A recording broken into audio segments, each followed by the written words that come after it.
Hey, what's up guys? So in this video I'm going to show you how to search photos on WhatsApp. So what you need to do, you need to go to your WhatsApp app, and here I open it. Okay, and now suppose you want to search a photo now. So you have tons of photos on your WhatsApp.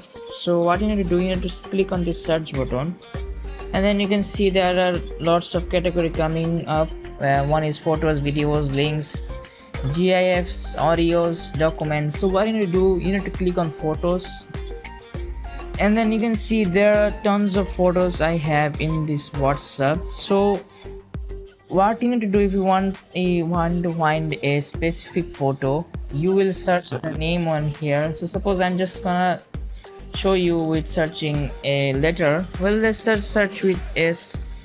Okay, so suppose we're gonna this is a photo starts with S. So just like that, you will search the photo name, and then you can get the photos.